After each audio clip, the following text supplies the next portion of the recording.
We are often told that forgiveness is noble, that forgiving someone who hurt us makes us better, stronger, more spiritual. Parents tell their children to forgive. Religions preach forgiveness as a virtue. Therapists encourage us to let go, to move on, to forgive in order to heal. It has become almost unquestioned wisdom in our culture. Yet have you ever noticed that sometimes forgiveness doesn't free you at all? Sometimes it leaves a quiet bitterness, a subtle anger, or even a deeper resentment toward the one you forgave. Why does that happen? Why is it that forgiving someone, instead of dissolving hatred, can actually strengthen it? To explore this, we need to look very closely at what forgiveness really is. Not as an idea, not as a moral principle, but as it actually functions inside the human mind. When someone hurts you, betrays you, lies to you, abuses you, or abandons you, what happens? The mind records it. Like a tape recorder, it stores the memory of the event. Along with that memory comes pain, fear, anger, humiliation, and all the emotions attached to that wound. The event itself may have passed, but the memory is alive. It lingers. It shapes how you see that person, and perhaps even how you see yourself. Now, forgiveness, in the way most of us practice it, is an act of the self. It is me saying, I have been wronged, but I choose to rise above it. I forgive you. Do you see what happens here? The self, which is hurt, wounded, and seeking to be important, now feels even more important because it can bestow forgiveness. Forgiveness becomes a form of superiority. I am the generous one. I am the one who forgives. The other remains the guilty one, the sinner, the betrayer. In that dynamic, is there any real ending to hatred? Or is hatred disguised, pushed deeper, hidden under the noble gesture of forgiveness? Krishnamurti often pointed out that forgiveness, as we usually understand it, is not freedom. It is an extension of the same wound. The very act of forgiving keeps the wound alive because it is still me and you. It is still division. Think about your own life. Maybe someone betrayed your trust years ago. Perhaps a friend turned their back on you when you needed them most. Perhaps your parents failed to protect you. Perhaps your partner cheated. Whatever the wound, you may have forgiven them. But has that wound really ended? Or does it return in moments of weakness, in quiet nights when the memory creeps back in? That very return shows that forgiveness did not heal.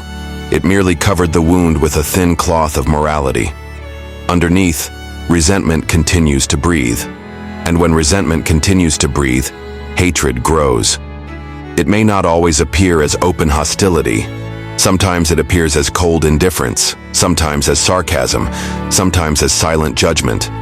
But the seed of hate has not ended. And because it has not ended, it can only expand. Forgiveness, in the traditional sense, has not destroyed hatred. It has polished it, refined it, hidden it.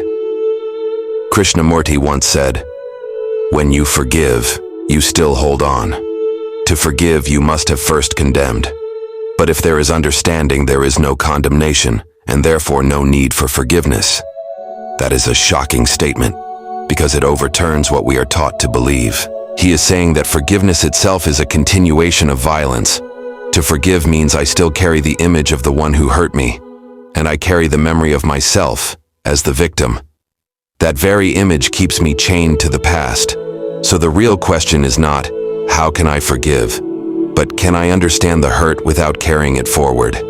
Can I look at the pain directly, without judgment, without condemnation, without building an image of myself as the victim and the other as the villain? If I can do that, then something extraordinary happens.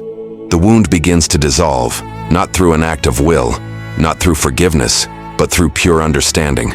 Forgiveness, as society teaches it, is an act of time. You hold on, you struggle, and one day you say, "All right, I forgive." But understanding is timeless. In the very moment you see the truth, the wound loses its grip. The energy that would have gone into resentment and hatred is released. It is free. And in that freedom, there is no need for forgiveness, because there is no condemnation left to forgive. Now, this may sound almost impossible when the hurt is deep. If someone has abused you, abandoned you, or betrayed your deepest trust, how can you simply understand without hating them? The answer is not in trying to excuse their actions or justify what they did. It is not about saying, they didn't mean it, or they were hurting too. That is still a movement of thought, still a movement of justification, still within the field of forgiveness. Understanding, in the way Krishnamurti spoke of it, is not intellectual. It is not rationalization. It is pure perception. It is seeing the fact as it is, without distortion. When you see that the mind itself creates the division, the me who was hurt, and the you who hurt me, and that this division sustains the wound, something shifts. You begin to realize that hatred is not destroyed by forgiveness. Hatred ends only when the division ends, and division ends in the light of awareness, not in the shadow of forgiveness. So perhaps the reason forgiveness often deepens hatred is because it does not address the root. It only operates on the surface. It is like trying to heal a deep infection by covering it with a bandage. The wound festers beneath. Forgiveness gives the appearance of healing, but inside the poison spreads. And so our relationships, our families, our societies are full of this poison disguised as virtue. Let's look at this in daily life. Imagine you are in a close relationship, maybe with a spouse, a partner, or a dear friend. They do something that hurts you deeply. Maybe they betray your trust, or they insult you in a moment of anger. The immediate response is pain, followed by anger. Then, because we are taught that forgiveness is noble, you might say to yourself, I must forgive them. I can't hold on to this anger forever. And so you forgive, but what is really happening inside? That act of forgiveness often carries a subtle record of the injury. It's as if you are keeping score. Yes, you hurt me, but I am big enough to forgive you. That record sits quietly in memory. The next time conflict arises, it can reappear. The old wound returns with fresh energy because it was never healed in the first place. It was only buried under the gesture of forgiveness. This is why forgiveness can feed hatred, because behind it the memory is still alive, waiting to resurface. You may think you've let go, but the mind clings to the image of the one who wronged me. And as long as that image exists, resentment lingers. It may be silent, but it grows in the background, like a seed waiting for the right conditions to sprout. Krishnamurti often emphasized that the mind is addicted to continuity. It wants to continue pleasure, continue pain, continue identity. Forgiveness becomes another way of continuing. It is the continuation of the self as the hurt one, who now has the power to forgive. In that continuation, the wound is not gone. It has simply been given a new form. Now, if you see this clearly, without judgment, a new possibility opens. You begin to ask, is it possible to end hurt without moving through the ritual of forgiveness? Is it possible to face the wound so completely, so directly, that it ends in that very seeing? That would mean there is no need to forgive because there is no longer anything left to forgive. The past does not continue into the present. This is radical because it asks us to abandon the comfort of what we know. Forgiveness feels safe. It feels moral. It makes us appear good. But to actually face hurt without the crutch of forgiveness demands great attention. It means looking at the fact without escape, without justification, without explanation.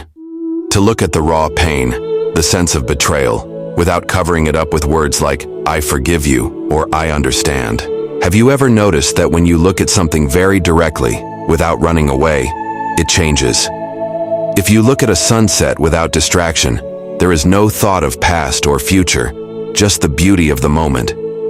In the same way, if you look at your wound without the movement of thought, without bringing in memory, judgment, or forgiveness, something else happens. The energy of that hurt begins to dissolve. The mind does not carry it forward. There is no continuity. And in that ending, hatred has no soil in which to grow. But the challenge is this. Our minds are rarely quiet enough to look so directly. We are constantly reacting. We react with anger, with blame, with justification, with forgiveness. All of these reactions are movements of thought. And thought always sustains the division between you and me, victim and offender. As long as that division remains, hatred will find a way to survive. So the issue is not really forgiveness, The issue is whether the mind can see itself in action, whether it can observe the wound, the reaction, the movement of thought, without interference. This awareness itself is transformative. It is not something you do. It is not a technique. It is simply seeing. And in that seeing, hatred does not accumulate. Forgiveness, then, becomes unnecessary. Because where there is no accumulation of hurt, there is nothing to forgive. So the real question is never, how do I forgive? But can I end the wound completely? Because if the wound remains, forgiveness is only a mask. And behind the mask, hatred waits. But if the mind can look at hurt directly, without condemnation, without excuses, without the image of victim and offender, then the hurt itself dissolves. And where there is no hurt, there is nothing to forgive, and therefore no possibility for hatred to grow. In that freedom, something entirely different flowers: compassion, clarity, and love. Love that does not come from effort, from morality, or from virtue, but from the simple fact of no division between you and me. That love is the only real answer, far beyond forgiveness.